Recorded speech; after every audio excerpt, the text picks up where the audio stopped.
Chapter का नाम, sir chapter का नाम क्या है सर चैप्टर का नाम है force and laws of motion, और हम इसको बहुत ही अच्छे ढंग से करने वाले हैं सर। नाउ सबसे पहला सवाल सर, फोर्स ही क्या होता है? दो ही चीजें हैं, force and laws of motion. Force है और लॉज ऑफ मोशन है। फोर्स क्या होता है? फोर्स वो होता है कि भाई हम किसी ऑब्जेक्ट पे अप्लाई करते हैं, एक तरीके का एफर्ट होता है। सो any external effort applied on the body. 8 में पढ़ा था फोर्स इज एनी पुल और पुश, तो लगा दो उसको। Any external effort in the form of pull और पुश दैट चेंजेस।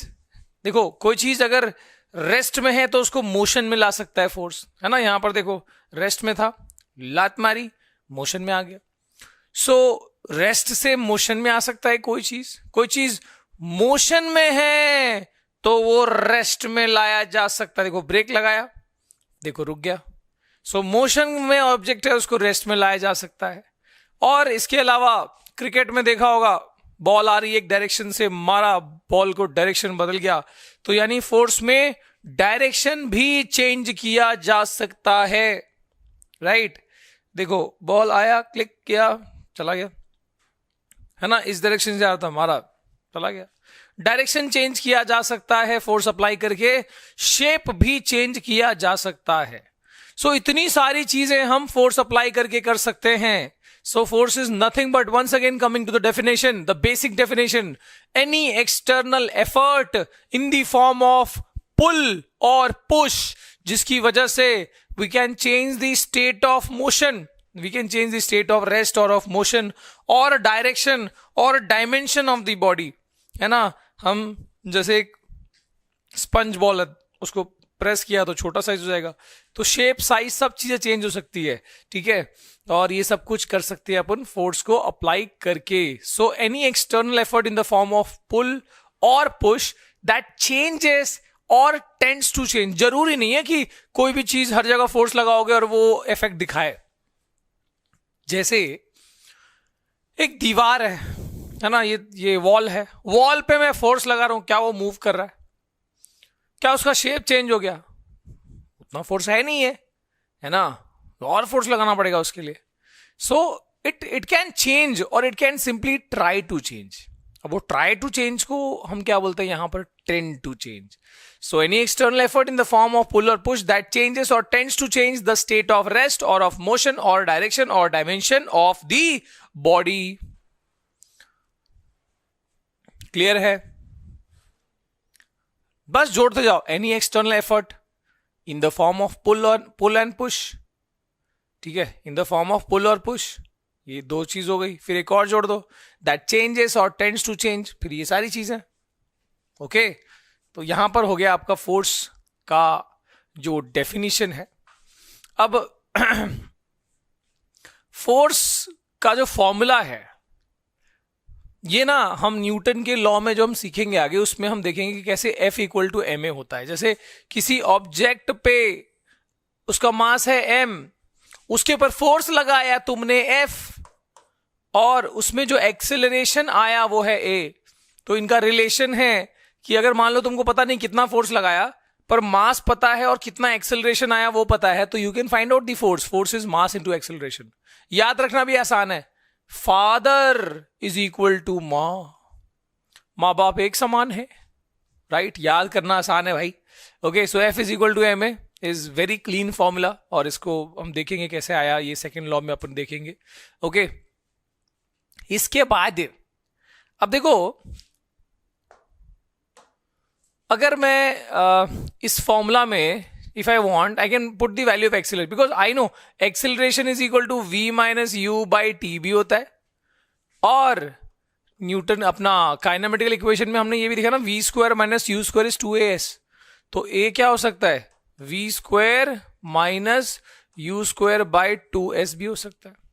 तो अगर a की मैं वैल्यू उसके अकॉर्डिंग डालते जाऊं, right, a is equal to v minus u upon t डाल दूं, तो फॉर्मूला क्या हो जाएगा? F is equal to m into a की जगह डाल दिया उसका वैल्यू। ऐसे ही अगर मैं a की जगह v square minus u square by 2s डाल दूं, तो फोर्स का एक और फॉर्मूला मिल जाएगा हमको, right. So it is F is equal to m into v square minus u square by 2s। ठीक है, तो f इज इक्वल टू जरूर नहीं हर जगह f is equal to m डालोगे, एक ही भी तो कुछ वैल्यू है। अगर तुमको मान लो कि फोर्स निकालने को कहा है, मास दिया है, इनिशियल फाइनल वेलोसिटी दिया और टाइम दिया, तो ये यूज करोगे। तुमको फोर्स निकालने को कहा है, मास दिया है, इनिशियल फाइनल वेलोसिटी दिया है, लेकिन डिस्प्लेसमेंट दिया है, तो ये यूज कर लोगे depending on what is given, right. तो देखो क्या फॉर्मूला पढ़ना है, यूज करना है, वो भी हमको यहां पर आ गया। इसके अलावा फोर्स की जो एसआई यूनिट होती है वो होती है न्यूटन, न्यूटन बाबा के नाम पर है। SI unit of force is newton and CGS unit of force is dyne. CGS unit of force is dyne, इनका भी आपस में रिश्ता है। व्हाट इज द रिश्ता, जस्ट सी। सो द रिश्ता इज 1 न्यूटन इज 10⁵ डाइन। ठीक है, quantity, force is a vector quantity, है ना। मतलब वेक्टर क्वांटिटी कौन सी क्वांटिटी होती है, वो क्वांटिटी जिसमें डायरेक्शन जो है वो इंपॉर्टेंट है, मतलब सिर्फ मैग्नीट्यूड नहीं। The quantity which can be completely describe by both magnitude and direction. ठीक है, वहां पर डायरेक्शन नहीं रहेगा तो काम नहीं चलेगा। मैग्नीट्यूड, सिर्फ मैग्नीट्यूड वाला कौन सा है, स्केलर क्वांटिटी होता है। यहां पर डायरेक्शन भी इंपॉर्टेंट है। फॉर एग्जांपल, अगर मैं तुमसे बोलता हूं कि जाओ और उस दरवाजे को खोल कर आओ, तो उस दरवाजे को खोलने के कौन से तरीके हैं भाई। मैंने बोला ठीक है, रोबोट को बोल दिया मैंने, भाई तू जा चिट्टी रोबोट और जाके वो दरवाजा खोल दे, 5 न्यूटन का फोर्स लगेगा। अब ये 5 न्यूटन का फोर्स लगेगा, तो गया उसने और 5 न्यूटन का फोर्स लगाया, 10 न्यूटन, 15 न्यूटन, 20 न्यूटन, नहीं खुल रहा है, क्योंकि खोलना कहां था, ये डायरेक्शन बताना जरूरी था कि फोर्स दरवाजे पे लगा तो दोगे, लेकिन कौन सी डायरेक्शन में लगाना है, पुल करना है, पुश करना है, ये तो बताया नहीं सर। ठीक है, तो it is very important to mention direction because force is what, force is a vector quantity. Again moving to, अब देखो फोर्स वाली चीज हो गई, अब हम टाइप्स ऑफ फोर्सेस की बात करते हैं। तो भाई अलग अलग कैटेगरी हो सकती है, अलग अलग क्राइटेरिया हो सकते हैं। पहला हो सकता है बेस्ड ऑन कॉन्टैक्ट, बॉडी जिसके ऊपर फोर्स लगाया जा रहा है, क्या उसके ऊपर उसके साथ में कॉन्टैक्ट में आए हम, है ना। और दूसरा हो सकता है बेस्ड ऑन दी बैलेंस, मतलब अब देखो कॉन्टैक्ट के बेस पे 2 टाइप के हो सकते हैं, one is contact force, other is non contact force. जैसे कि छोटा सा एग्जांपल, अगर हम किसी ऑब्जेक्ट पे फोर्स लगा रहे हैं, मान लो मैं इस ऑब्जेक्ट पे फोर्स लगा रहा हूं, तो मुझे फोर्स लगाने के लिए इसको टच करना होगा, that is a contact force. लेकिन जो मैं इसको ऐसे रिलीज करूं, छोड़ दूं यहां से, तो धरती जो इस पे ग्रेविटेशनल फोर्स लगा रही है, that is a non contact force. धरती थोड़ी हाथ पकड़ के खींच के ले जा रही है उसको, नॉन कॉन्टैक्ट फोर्स है। मैग्नेट के बीच में नॉन कॉन्टैक्ट फोर्स होता है, इलेक्ट्रिक चार्जेस के बीच में नॉन कॉन्टैक्ट फोर्स होता है। So that is contact, non contact force. इसके अलावा बेस्ड ऑन बैलेंस के हिसाब से एक होता है बैलेंस फोर्स, दूसरा होता है अनबैलेंस फोर्स। जैसे कि मैं ऐसे खड़ा हूं और यहां पर दोनों जगह से 2 लोग खींच रहे हैं, यहां से एक बंदा खींच रहा है जो कि 50 न्यूटन के फोर्स से खींच रहा है, इधर भी एक बंदा मुझे 50 न्यूटन की फोर्स से खींच रहा है। और अगर मैं बहुत ताकतवर हूं, मैं अपने आप को रोक सकता हूं टूटनेस से, ठीक है, तो क्या होगा कि ना तो मैं यहां मूव करूंगा ना मैं यहां मूव करूंगा, it will be completely what, balanced. Equal and opposite forces applied on the same point of the body gives you the result. The resultant is what? 0. अरे भैया यहां भी 5 न्यूटन, यहां भी 5 न्यूटन, क्या हो जाएगा, 0 हो जाएगा। डायरेक्शन अपोजिट है तो ये 5 हो जाएगा, या -5 हो जाएगा, 0 इफेक्ट है। रिजल्टेंट फोर्स क्या हो गया, 0। Balance force.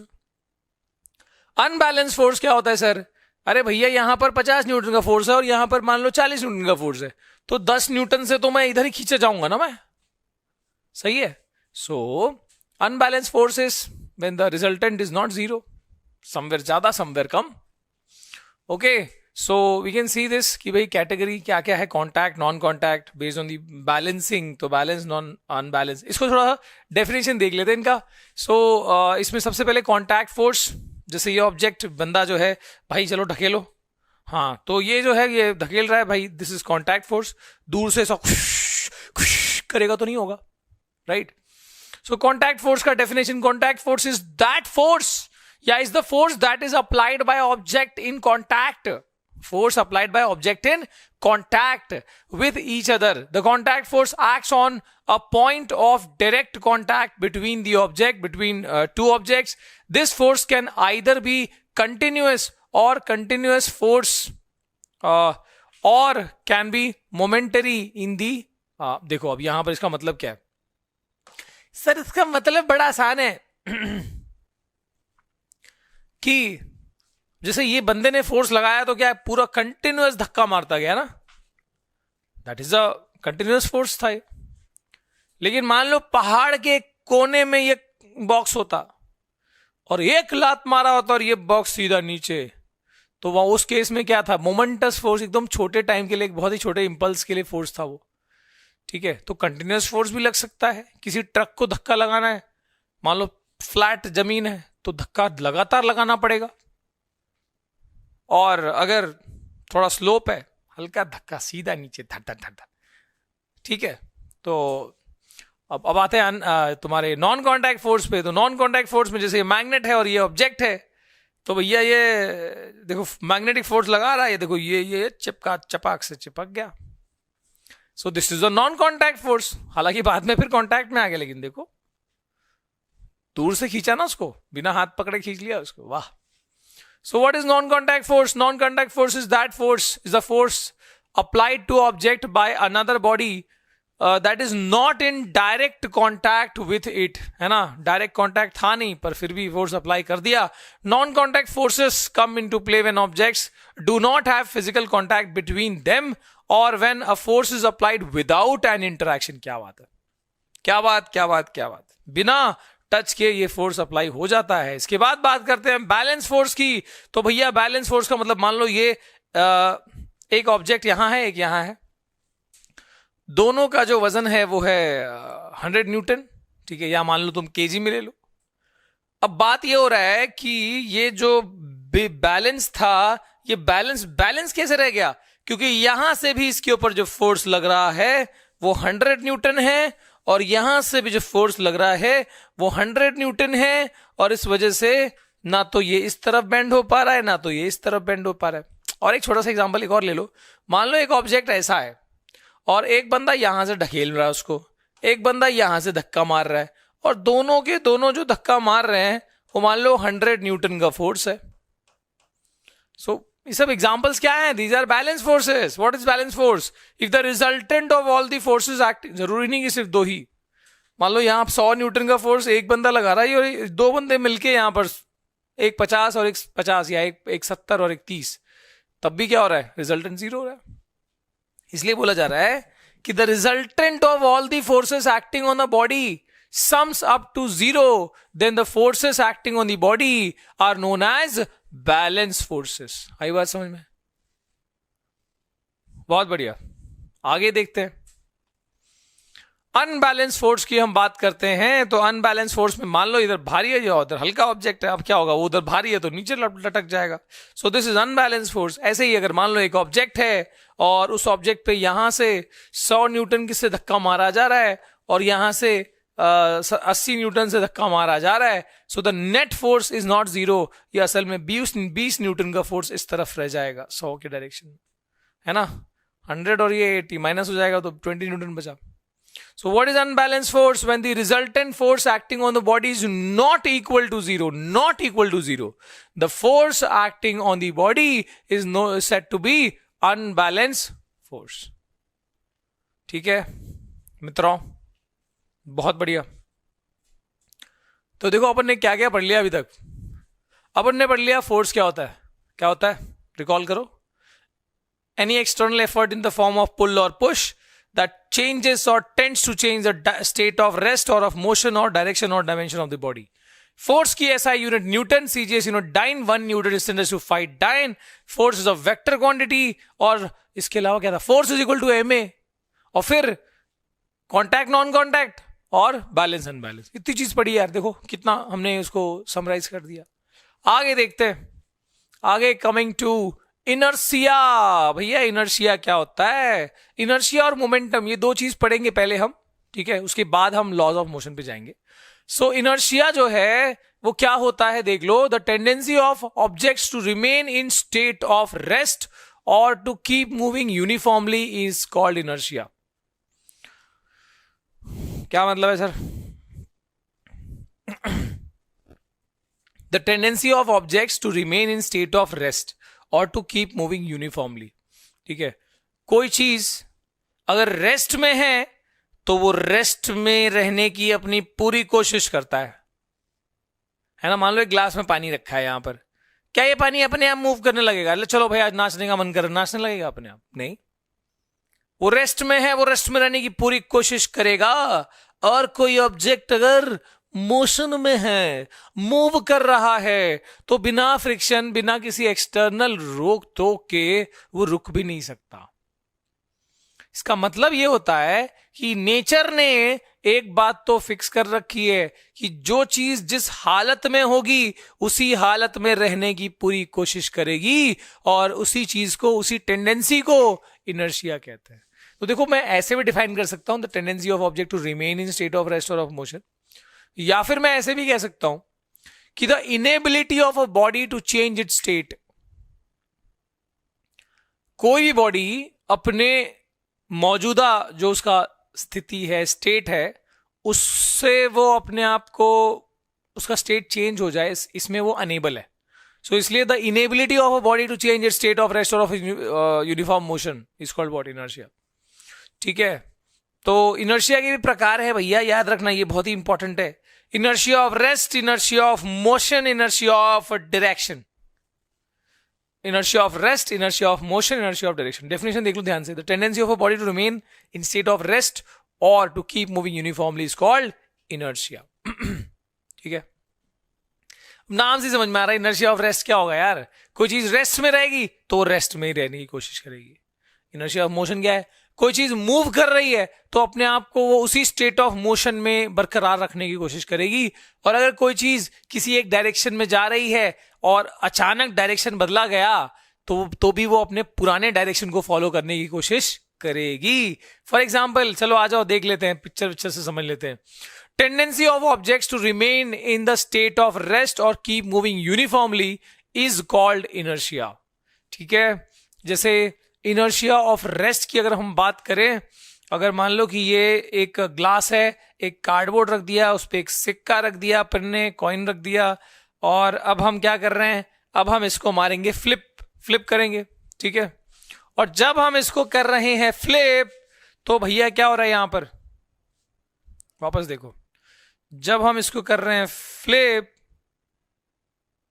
2 बार में फ्लिप होता है, अब होगा फ्लिप। हाँ, तो क्या हुआ कि कार्ड आगे आ गया, लेकिन जो कॉइन है वो उसी में गिर गया, राइट? तो हमने फोर्स कार्ड पे लगाया। देखो वापस, ये कार्ड के ऊपर कॉइन था, तो मतलब दोनों एक ही सिस्टम बन गया, कार्ड और कॉइन। मैंने फोर्स कार्ड पे लगाया तो कॉइन को भी, कायदे से तो कॉइन को भी साथ में जाना चाहिए था। साथ निभाया तो पूरा जिंदगी साथ निभाता। रेस्ट में है उसके साथ तो रेस्ट में रहता। लेकिन हुआ क्या, जब मैं इसने, देखो कार्ड तो अपने आप को बचा नहीं पाया क्योंकि उस पर डायरेक्ट फोर्स लगा था, तो वो उसके ऊपर फोर्स लगाया तो वो मूव कर गया।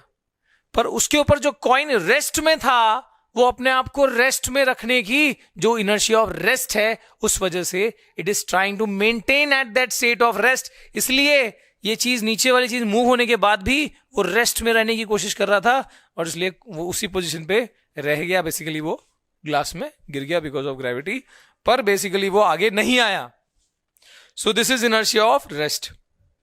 Tendency of object to remain in state of rest और टू कीप मूविंग यूनिफॉर्मली। ना ना ना ना ना ना ना, अभी हम बात करें इनर्शिया ऑफ रेस्ट की, तो यहां पर कीप मूविंग यूनिफॉर्मली नहीं आएगा।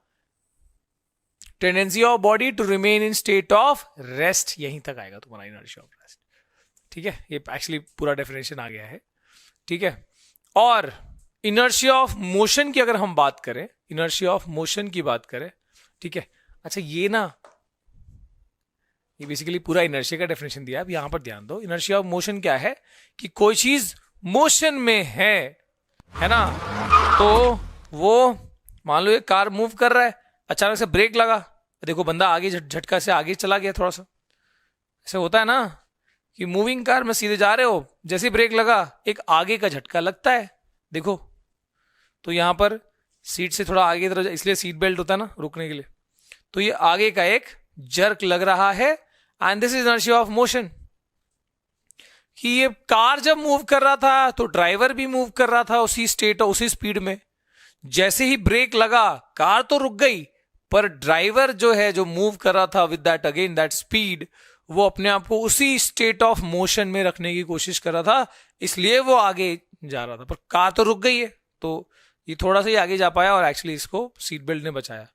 तो अगर बहुत तेजी से हो और एकदम से झटके वाला ब्रेक लगा तो होता ना, एक्सीडेंट भी हो जाते एकदम, इसलिए एयर बैग्स भी होते हैं।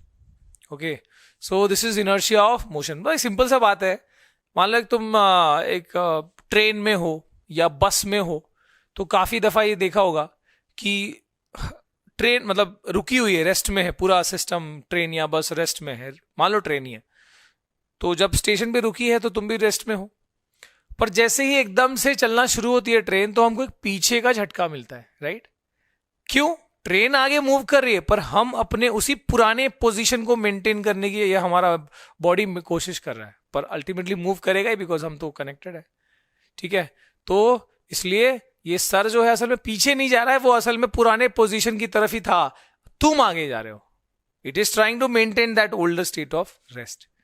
ऐसे ही जब ट्रेन अगले स्टेशन पे जाके अभी रुक मूव कर रही है और अचानक से जब रुकेगी, तो जैसे स्टॉप हुआ आगे का झटका लगता है, बिकॉज उस मोशन को कंटिन्यू करने की कोशिश कर रहा है हमारा बॉडी, राइट? बात करते हैं इनर्शिया ऑफ डायरेक्शन की। तो व्हेन आई से इनर्शिया ऑफ डायरेक्शन, तो इसका डेफिनेशन तुम ऐसे लिख सकते हो, the state of the tendency of a body to maintain the same direction of motion. जैसे मान लो एक गड्डी है, गड्डी को हम मूव कराते हैं, जैसे डायरेक्शन चेंज होगा, देखो यस, जैसे डायरेक्शन चेंज होगा, अब इसके अंदर के बंदे की हालत समझो क्या होती होगी। ठीक है, वापस देखो, अगर तुम मान लो अंदर हो, जैसे ये राइट साइड का टर्न लिया, क्या होगा? तुम पीछे लेफ्ट साइड का टर्न लिया, होगा क्या? तुम सब समझो। इसमें एक चीज देखो, जब टर्न तुम इस तरफ का ले रहे हो, ये साइड का टर्न ले रहे हो, है ना, एकदम से अज्यूम करो कि तुम साथ में, हम साथ में बैठे हुए हैं, अचानक लेफ्ट टर्न लिया, तो लेफ्ट टर्न लिया तो क्या हो रहा है? बॉडी अभी भी अपने आप को, मतलब when you are taking left turn body इस तरह झुकता है, when you are taking right turn body इस तरह झुकता है। क्यों? सिंपल सा इसका रीजन है। अब मान लो एकदम स्ट्रेट रोड है, थोड़ा इमेजिन करना पड़ेगा, स्ट्रेट रोड है और तुम स्ट्रेट जा रहे हो, स्पीड में जा रहे हो, अचानक से याद आया अरे यार ये लेफ्ट टर्न लेना था, एकदम लेफ्ट टर्न जस्ट बाजू में ही है, तो एकदम से लेफ्ट टर्न लिया, हालांकि इट्स डेंजरस, पर मान लो लेफ्ट टर्न लिया, बहुत स्पीड में नहीं हो गया, चलो टर्न हो गया, पर स्टिल व्हाट हैपेंस इज हमारा बॉडी स्ट्रेट डायरेक्शन को फॉलो कर रहा है, you are taking left turn, गाड़ी लेफ्ट घूम गई, पर ये बॉडी अपने आप को उसी पुराने डायरेक्शन में ले जाने की पूरी कोशिश कर रहा है, होता है ना? ठीक है, सीधे जा रहे थे, डायरेक्शन ये है, this body is trying to move in that direction, एकदम से गाड़ी को हमने लेफ्ट घुमा दिया, अब बॉडी अभी भी उस पुराने डायरेक्शन को फॉलो कर रहा है, उसी स्ट्रेट डायरेक्शन को। तो इसलिए क्या हो रहा है कि आपने टर्न इधर ले लिया, गाड़ी इधर हो गई, पर हम इस तरफ घूम रहे हैं। ऐसे अगर यहां टर्न ले लिया होता तो हम इस तरफ, because body is trying to follow that straight direction. समझे? This is inertia of direction. आगे देखते हैं। तो यस, अब आगे अब मैं ना क्या करूंगा ना, थोड़ा सा न्यूटन बाबा के लॉ की तरफ चलते हैं। तो वैसे तो मोशन के बारे में और भी कुछ साइंटिस्ट ने बताया, बहुत सटीक वाला जो था, ठीक है, वो न्यूटन बाबा ने अपने लॉ में बताया। न्यूटन्स लॉज ऑफ मोशन में 3 लॉज हैं।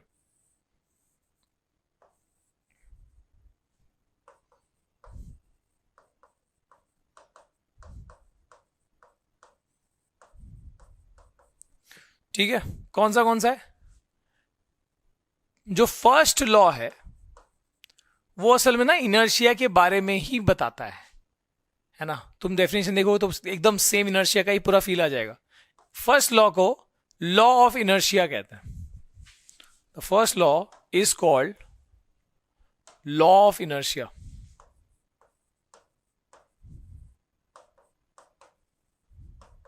ठीक है,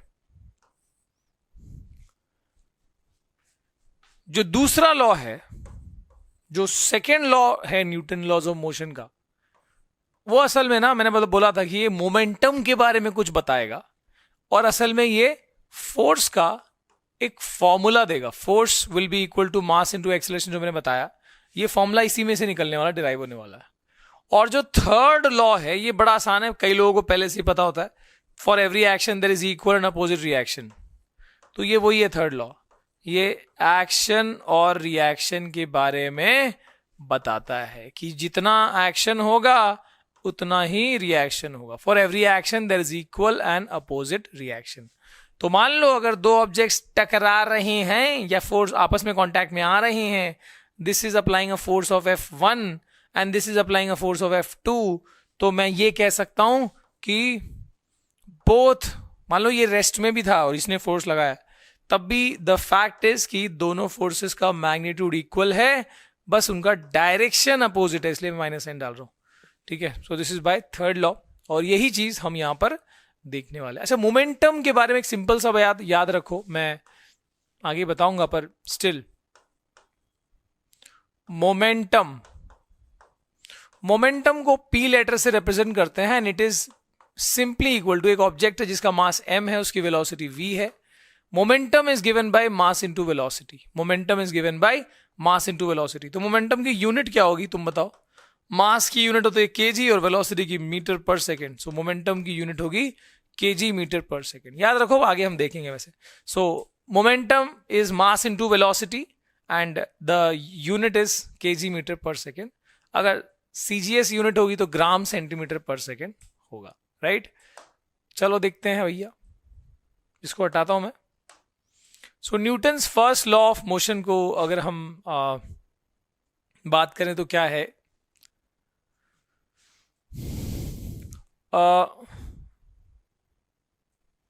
एन ऑब्जेक्ट रिमेन, मैंने बताया कि फर्स्ट लॉ ऑफ मोशन को लॉ ऑफ इनर्शिया भी कहा जाता है.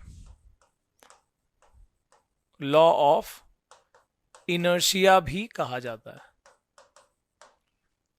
क्या बताया गया इसमें? An object remains in state of rest और of uniform motion in a straight line unless and until an external unbalance force is applied on it. देखो, इतना ही पार्ट जो है जोड़ा गया है जो दूसरी लाइन में है, बाकी पूरा इनर्शिया के बारे में ही बता रहा है कि कोई भी चीज जो रेस्ट में है it will try to be in that state of rest, और कोई भी चीज जो मोशन में है it will try to be in the same state of motion.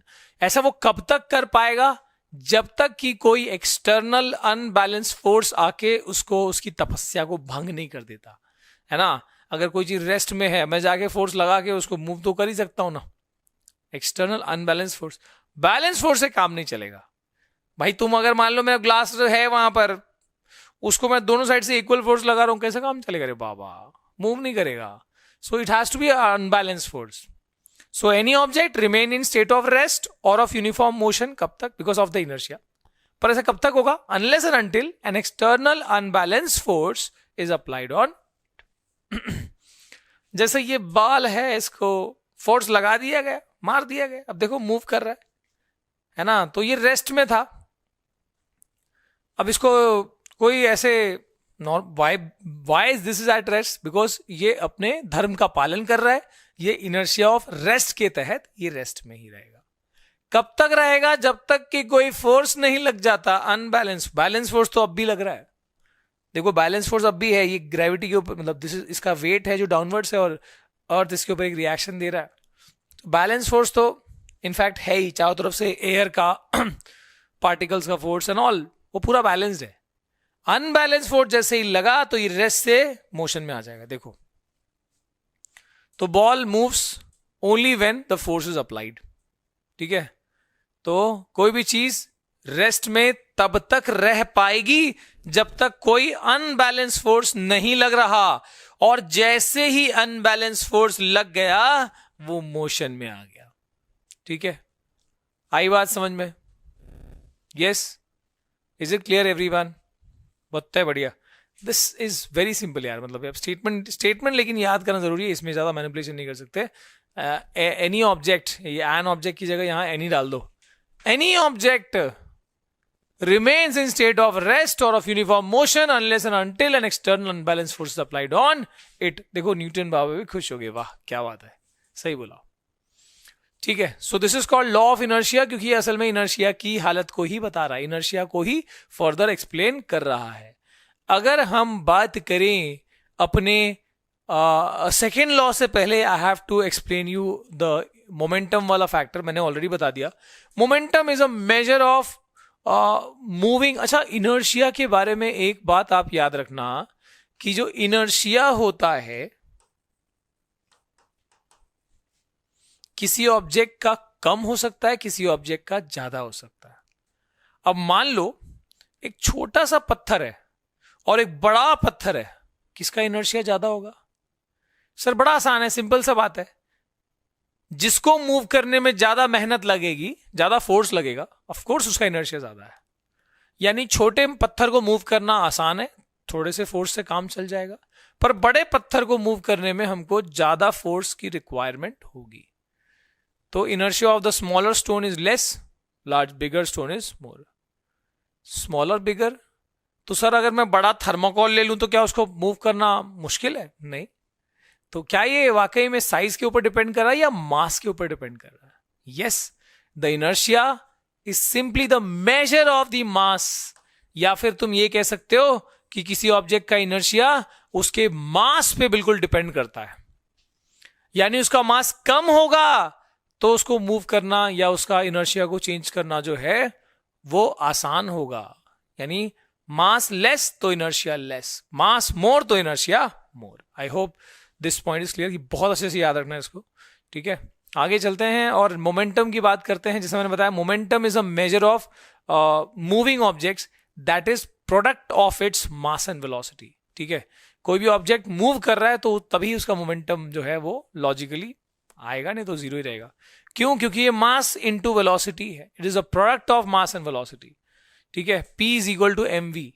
तो आप ये समझ सकते हो, कोई भी छोटा बड़ा कोई भी ऑब्जेक्ट अगर रेस्ट में है तो उसका मोमेंटम जीरो ही होगा, बिकॉज वेलोसिटी जीरो. तो मास कितना भी हो, वेलोसिटी जीरो है तो इनटू करो तो जीरो ही आएगा. कोई भी चीज रेस्ट में है तो उसका मोमेंटम जीरो ही होगा. कोई भी चीज मूव कर रही है, कोई भी ऑब्जेक्ट मूव कर रहा है तो उसका मोमेंटम जीरो हो ही नहीं सकता, बिकॉज वेलोसिटी तो है वहां पर. राइट. सो अब ये बताओ कि मोमेंटम ज्यादा होने के क्या क्या तरीके हो सकते हैं? मास इंटू वेलोसिटी है, तो या तो मास को ज्यादा रखो, जैसे भारी भरकम बुलडोजर है, हल्की वेलोसिटी से मूव कर रहा है तब भी वो उसका मोमेंटम ज्यादा है, because of mass is more. ठीक है, अगर एक बुलेट है, एक गोली है जो बंदूक से फायर हुई है, उसका मास तो थोड़ा कम है लेकिन वेलोसिटी ज्यादा है, इसलिए उसका भी मोमेंटम ज्यादा है. तो दोनों में से कोई एक फैक्टर ज्यादा है तो मोमेंटम ज्यादा होगा. अगर दोनों फैक्टर ज्यादा है तो सोने पे सुहागा, तब तो और ज्यादा होगा. सोचो एक बुलडोजर जो बुलेट की स्पीड से आ रही है, क्या इमेजिन करा रहे हो सर? पूरी तबाही मचा देगा वो. ये वही होता है ना, बड़े बड़े जब एस्ट्रॉइड, तुमने देखा होगा कई ऐसे साइंस फिक्शन मूवीज में कि एक बड़ा सा पत्थर स्पेस से जो है अर्थ की तरफ आ रहा है. कौन सी मूवी में कोई एग्जैक्टली याद नहीं आ रहा. उसका मतलब मान लो कि अगर वो एक बिल्डिंग की साइज का है, तब भी वो बहुत, क्योंकि जिस वेलोसिटी से वो आ रहा है बहुत ही घातक हो सकता है, वो तबाही मचा देगा क्योंकि उसका मोमेंटम सुपर हाई है. और ऊपर से वो आ रहा है तो उतने स्पीड में आ तो वो आग पकड़ के आएगा पूरा, है ना. वो एयर फ्रिक्शन से आग लग जाएगी उसमें. Okay, the SI unit of momentum is KG metre per second. Momentum की एसआई यूनिट क्या है? KG metre per second. Already बता दिया. क्यों सर? क्योंकि मास का केजी है और वेलोसिटी का केजी मीटर पर सेकेंड है. Right. And momentum is a vector quantity. Very simple, because भले ही मास स्केलर है पर वेलोसिटी इज वेक्टर, तो of course momentum will also be a vector quantity. अब जैसे आपको ये मोमेंटम वाला फैक्टर समझ में आ गया तो आप यहां पर देख सकते हैं कि अब हम चलेंगे न्यूटन बाबा के दूसरे लॉ की तरफ, जहां पे अपने को F is equal to ma आ जाएगा. मतलब ये हम डिराइव कर लेंगे. ऑलराइट, सो देखते हैं.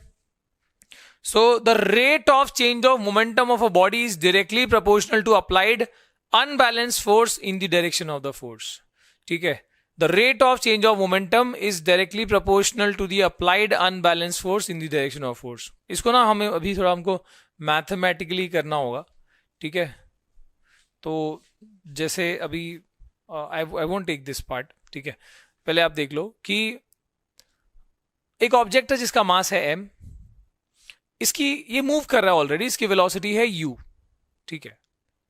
अब इस पे मान लो हमने फोर्स अप्लाई किया, और फोर्स लगाने से जो इसका वेलोसिटी है वो चेंज हुआ, ऑफ कोर्स चेंज होगा, ठीक है। मतलब मान लो हम एक सिंपलिसिटी अज्यूम करते हैं कि जितना उसका जिस डायरेक्शन मूव कर रहा था उसी डायरेक्शन में हमने फोर्स उस पर लगाया, let that force be F।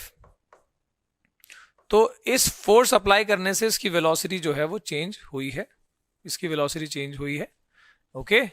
और अब आते हैं कि भैया ठीक है, फोर्स लगाया, वेलोसिटी u से v हो गई, ठीक है, इनिशियल से फाइनल वेलोसिटी यहां पर हो गई। एंड नाउ अब हम ये बोल सकते हैं कि देखो the rate of change of momentum, मान लो जो टाइम लगा है इस वेलोसिटी के चेंज होने में वो t है। अब ना what is change of momentum, मान लो फाइनल मोमेंटम मैं pf कह रहा हूं और इनिशियल को मैं pi बोल रहा हूं, इनिशियल फाइनल। मोमेंटम क्या होता है, मास इनटू वेलोसिटी, मास क्या है m, वेलोसिटी क्या है u, so mu is the initial momentum and यहां पर वेलोसिटी v है, मास तो सेम ही है, सो mv is the final momentum. अब ना what is the change of momentum, change हमेशा क्या होता है, चेंज मतलब सिंपल है, फाइनल में से इनिशियल को माइनस कर दो, यानी mv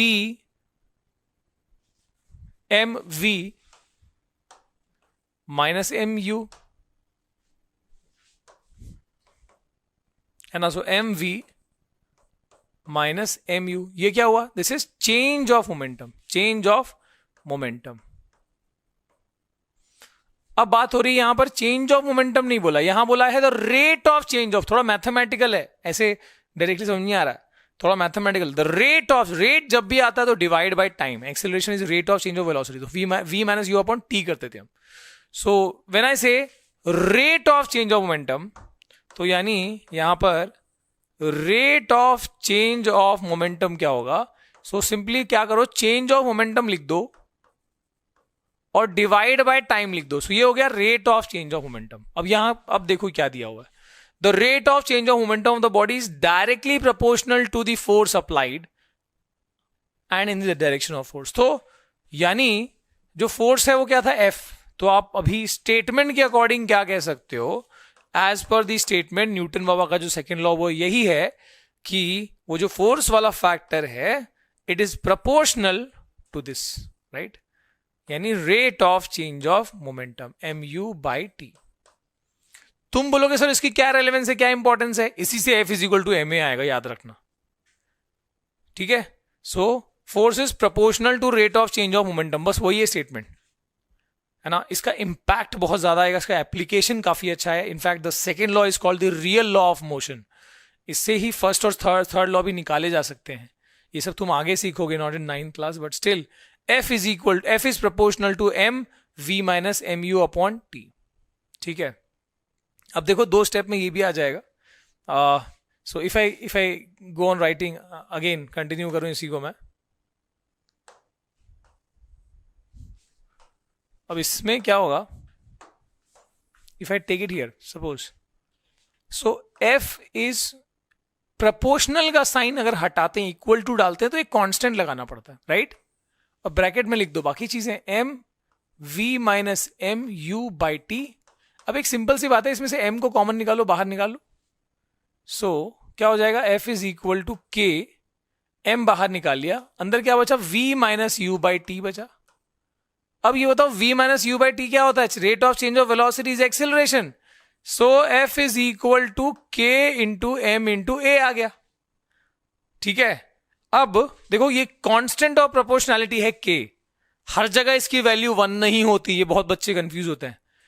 यहां पर न्यूटन बाबा ने एक सिंपल सा डेमोन्स्ट्रेशन किया कि अगर हम 1 किलो के ऑब्जेक्ट पे जब हम 1 न्यूटन का फोर्स लगा रहे हैं, ध्यान से सुनना, जब ये एक एक्सपेरिमेंट में देखा गया कि जब 1 किलो के ऑब्जेक्ट पे 1 न्यूटन का फोर्स लगाया जा रहा है तो जो एक्सेलरेशन प्रोड्यूस हो रहा है वो आ रहा है 1 मीटर पर सेकेंड स्क्वायर का। यानी एक सिंपल सा एक्सपेरिमेंट में ये देखा गया कि if F is equal to 1 newton, m is equal to 1 kg, तो वहां पर क्या देखा गया, देन एक्सेलरेशन जो है वो 1 मीटर पर सेकेंड स्क्वायर का आ रहा है। तो अगर एक जगह पे ऐसा आया, मतलब मैं सबका अगर वैल्यू डाल दूं तो 1 इज इक्वल टू के इंटू 1 इंटू 1, इसका मतलब के का वैल्यू क्या आ गया 1। अब मैं जब ये बोल रहा हूं कि k is the constant of proportionality, constant है, तो क्या हर एक्सपेरिमेंट में उसकी वैल्यू बदलेगी? नहीं, this will be a universal constant. तो भैया जब उस कांस्टेंट की वैल्यू एक जगह 1 आ गई तो हर जगह उसकी वैल्यू 1 है। और क्या बात है भाई साहब, इसका मतलब हमारा प्यारा सा फॉर्मूला रेडी हो गया। F is equal to K M A था, के की वैल्यू तो 1 ही है, so F is equal to M A. ये फाइनल फॉर्मूला जो डिराइव हो गया फोर्स का, राइट? तो एक बार और ध्यान से देखना। The rate of change of momentum of the body is proportional to force, बस यही था स्टेटमेंट में। The rate of change of momentum of the body is proportional to force, है ना, ये वाली चीज। This is as per the statement. अब प्रोपोर्शनल का साइन हटाने के लिए मैंने कांस्टेंट डाला k इक्वल टू और कांस्टेंट, और बाकी तो इसमें से m कॉमन निकाल के v minus you is a, तो m इंटू a हो गया, है ना। v minus u upon T is a, acceleration का फॉर्मूला ये है, तो ये a हो गया और ये m है, तो k m a बचा। अब एक एक्सपेरिमेंटली न्यूटन बाबा ने ये देखा कि अगर हम एक किलो ऑब्जेक्ट पे 1 न्यूटन का फोर्स लगा रहे हैं तो acceleration is coming out to be 1 metre per second square. तो ऐसे में k की वैल्यू क्या हो गई, एक जगह 1 आ गई, and since it is a constant of proportionality हर जगह उसकी वैल्यू 1 रहेगी। तो इसके लिए k की वैल्यू 1 डाल दो इसी इक्वेशन में, we got F is equal to M A. ठीक है, तो अब जैसे यहां पर ये छोटा सा ऑब्जेक्ट है, ये बड़ा सा ऑब्जेक्ट है, इस पे फोर्स अप्लाई किया हमने, तो देखो वो ज्यादा दूर गया और ये कम दूर गया। ठीक है, तो इसका मतलब क्या है कि जितना फोर्स अप्लाई किया उसी के अकॉर्डिंग जो है मोमेंटम में बदलाव आएगा। ठीक है, the rate of change of momentum is सीधे सीधे depending on the force applied, है ना।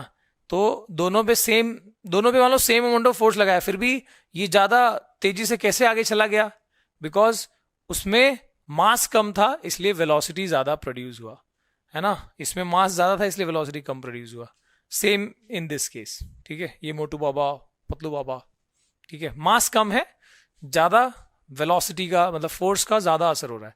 एक हल्के ऑब्जेक्ट, हल्के बंदे को ज्यादा थोड़ा, मतलब मैंने 10 न्यूटन का फोर्स से ढकेला और एक मोटे बंदे को ढकेला इन ऑन दिस झूला। ठीक है, तो यहां पर इसमें ज्यादा स्विंगिंग क्यों आ रही है, बिकॉज अगेन मोमेंटम तो सेम प्रोड्यूस हुआ है, इसका मास ज्यादा है, उसका मास कम है, तो उसमें वेलोसिटी ज्यादा दिख रही है। ठीक है, आइए देखते हैं आगे। Example of second law of motion. Okay, एक और एग्जाम्पल बढ़िया से दिया हुआ है आपको। कैचिंग ऑफ बॉल, तो ऊपर से क्रिकेटर जब बॉल कैच करता है तो ऐसे एकदम फट से कैच नहीं कर लेता, वो कोशिश करता है कि वो हाथ को आराम से नीचे लेते हुए कैच करे। इससे क्या फायदा होता है, इससे ये फायदा होता है कि उसका हाथ जो है चोट लगने से बच जाता है। बिकॉज अभी अपने क्या देखा था कि F is proportional to mass into velocity minus velocity by time, बराबर।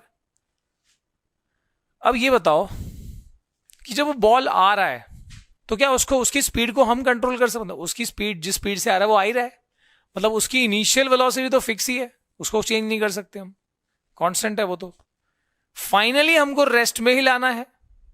ठीक है, चाहे आप ऐसे कैच कर लो चाहे आप ऐसे कैच करो, फाइनली रेस्ट में ही लाना है।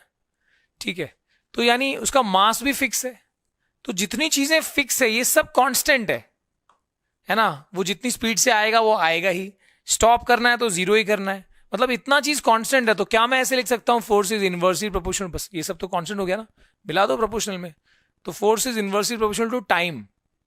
यानी अगर तुम टाइम ऑफ कैचिंग को बढ़ा देते हो तो हाथों पे जो फोर्स का असर है, जो चोट है, वो कम लगेगी। इसलिए सीधे कैच करने में क्या है, वो एकदम झटके में टाइम, तुमने टाइम दिया ही नहीं, फट से कैच कर लिया। लेकिन अगर मैं ऐसे कैच कर रहा हूं तो I am basically increasing the time of catching, जिससे फोर्स का जो इंपैक्ट है हाथ पे कम लग रहा है, इंजरी होने के चांसेस कम होंगे। समझ में आया? इट्स वेरी, मतलब ये काफी मैथमेटिकल चीज है ना। आगे, Newton's third law of motion. Newton's third law of motion क्या है मैंने बता दिया already. This is very simple. For every action there exist equal and opposite reaction. ठीक है, जैसे मान लो कि ये रॉकेट वाला एग्जांपल, ये रॉकेट जो थ्रस्ट प्रोड्यूस कर रहा है, ठीक है, तो ये रॉकेट जो है फ्यूल रिलीज कर रहा है, तो असल में क्या कर रहा है, चला गया भाई वापस आ. तो ये जब फ्यूल इसका जलेगा तो ये असल में फोर्स एक्सर्ट कर रहा है एयर पार्टिकल्स पे, जो भी एयर पार्टिकल्स पे फोर्स एक्सर्ट कर रहा है. और इन रिटर्न एयर भी, because this is the action वाला फोर्स हो गया ये. अब जब एयर पार्टिकल के ऊपर फोर्स एक्सर्ट हो रहा है तो एयर पार्टिकल ने भी उसको क्या किया, उसके ऊपर इक्वल फोर्स लगाया जिससे वो ऊपर जा रहा. ठीक है, so this is the action. जो इसके गैस निकल रहे हैं वो फोर्स के वो असल में एक्शन प्रोड्यूस कर रहे हैं, और उसके अगेंस्ट में जो हवा है जो उसको रिटर्न दे रहा है, दैट इज अ रिएक्शन. तो ये जो रॉकेट ऊपर जा रहा है, देखो हवा उसको ढकेल रहा है असल में, बिकॉज वो फोर्स एक्सर्ट कर रहा था उसके फ्यूल को जला के नीचे की तरफ, तो एयर उसके ऊपर फोर्स एक्सर्ट कर रहा है, जा भाई जा. ठीक है, for every action there is equal and opposite reaction. ठीक है, तो ये हो गया अपना थर्ड लॉ यहां पर तमाम. तो अब हम नेक्स्ट देख रहे हैं law of conservation of momentum. ठीक है, law of conservation of momentum एक बहुत ही इंपॉर्टेंट टॉपिक है इस चैप्टर का, और मतलब ये कहो तो ऑलमोस्ट जो अब तक हमने पढ़ा है उन सबका एप्लीकेशन इसमें है.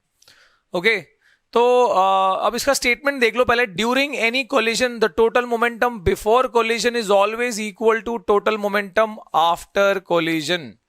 किसी भी कोलिजन के दौरान, मतलब जब भी कोई दो बॉडीज टकरा रही है, तो टकराने के बाद का जो मोमेंटम है और टकराने के पहले का जो मोमेंटम है ना, total momentum before collision is always equal to total momentum after collision. अब यहां ना मैं सीधे सीधे अपन आते हैं और इसका मीनिंग समझते हैं पहले. ठीक है, जैसे मान लो दो बॉडीज हैं ए एंड बी, इनका मासेस है M A and M B, इनका इनिशियल वेलोसिटीज है U A and U B, दोनों एक ही लाइन में मूव कर रहे हैं. और एक और बात फैक्ट है कि U A is greater than U B. तो यानी अगर जो पीछे मूव कर रहा है सेम लाइन में, आगे वाला जो जिस डायरेक्शन में उसी डायरेक्शन में, और अगर पीछे वाले की स्पीड ज्यादा है तो क्या होगा, वो जाके और उसको टकराएगा. यानी एक पॉइंट पे क्या होने वाला है, एक पॉइंट पे ये दोनों आपस में कोलाइड करने वाले हैं. ठीक है, कोलिजन होगा. और कोलिजन के दौरान का जो टाइम है, लेट दैट जितनी देर के लिए स्टिक थे, वो टाइम को मान लो मैं कह देता हूं टी, और ए ने बी पे जो फोर्स लगाया मान लो मैं उसको कहता हूं एफ. अब देखो बी पे फोर्स लगा है इसलिए मैं एफ बी कहूंगा. ठीक है, और जो फोर्स, मतलब ऑब्वियसली अगर every action is equal to opposite reaction, तो यहां पर अपोजिट डायरेक्शन में एक और फोर्स लगा होगा जो बी ने ए के ऊपर लगाया. क्योंकि ए पे लगा इसलिए मैं उसको एफ ए कह रहा हूं, फोर्स ऑन ए. अब this is during collision, collision के दौरान. और कोलिजन के बाद क्या होगा, कोलिजन के बाद ज्यादा कुछ नहीं होगा. इनका जो मासेस है उसमें तो कोई अंतर नहीं आएगा, मासेस तो वही रहेंगे. सिर्फ जो वेलोसिटी है अब कोई नई वेलोसिटी हो जाएगी. So that will be, let that be the final velocities V and V B. तो आप एक बात समझो कि ये जो है एक पूरे कोलिजन की वारदात यहां पर बताई जा रही है. And this is before collision,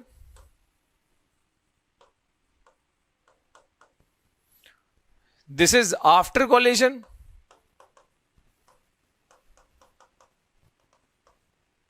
and this is during collision.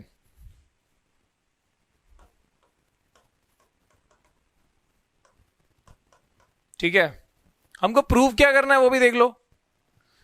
Prove क्या करना है, टोटल मोमेंटम हमको प्रूव करना है. Total momentum before collision is equal to total momentum after collision.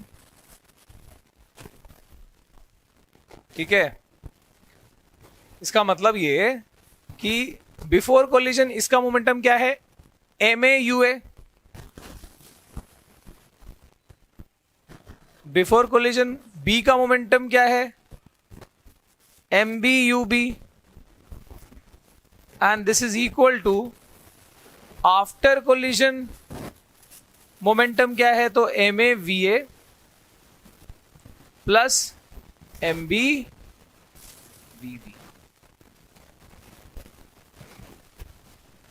ठीक है, ma प्लस mb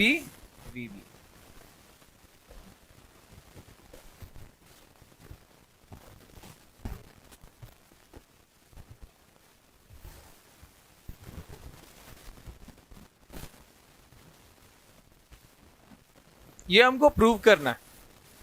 देखो कैसे होगा, शुरुआत ऐसे करते हैं कि कोलिजन के दौरान की ही बात कर लें तो during collision what you can see is by Newton's third law, by third law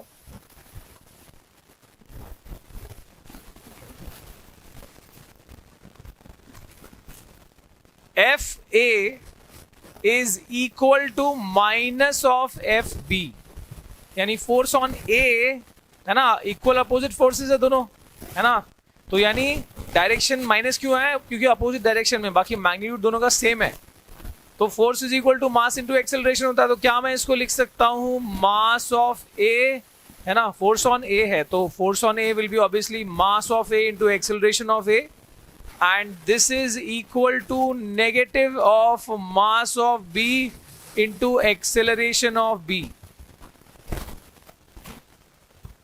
ठीक है। अब एक्सेलरेशन कैसे है पता है ना, वो ऑब्वियसली वेलोसिटी चेंज है तो there is acceleration for sure.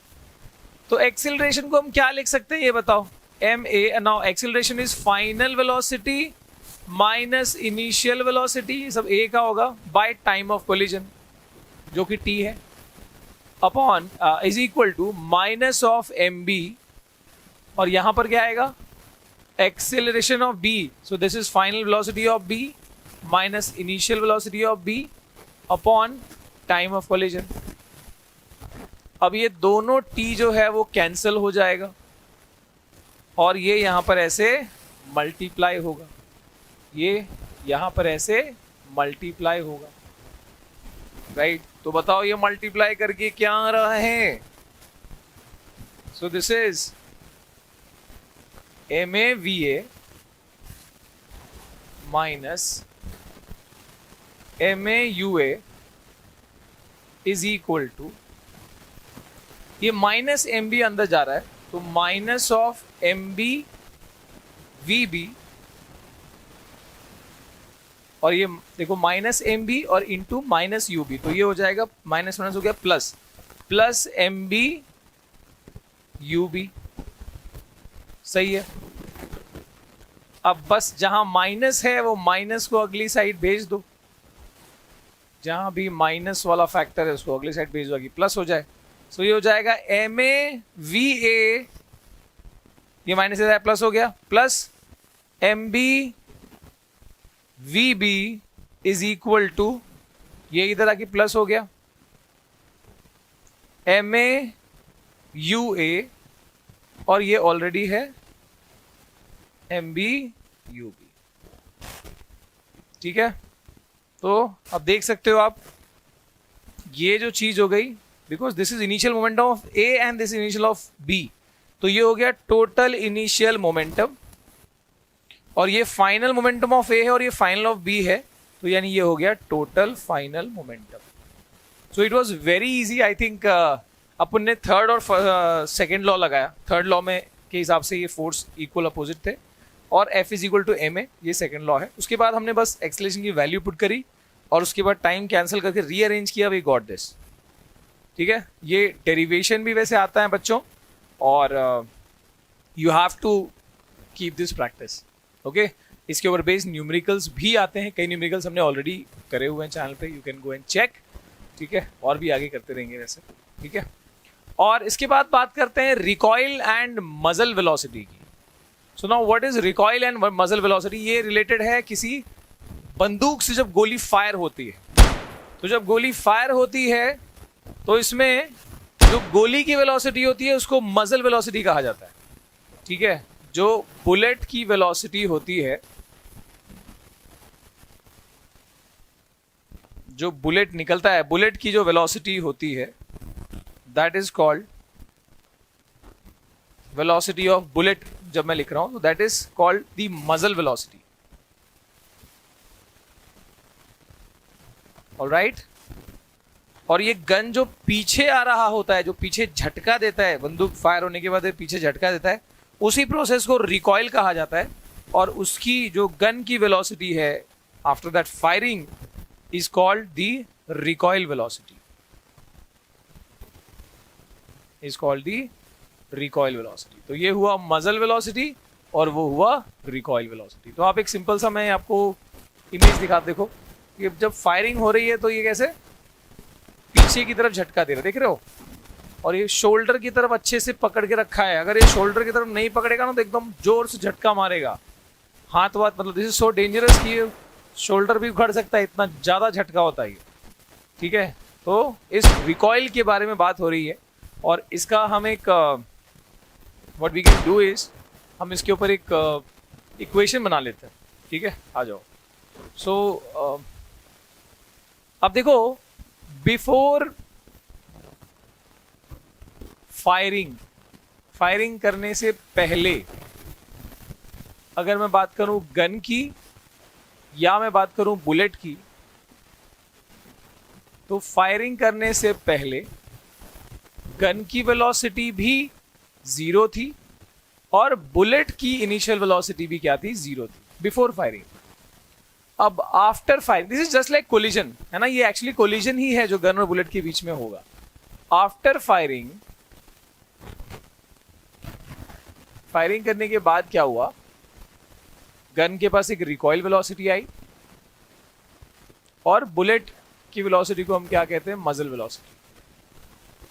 तो ये आगे की तरफ जा रहा है, तो final velocity of bullet and this recoil is final velocity of gun, right. अब ये दोनों नॉन जीरोस है।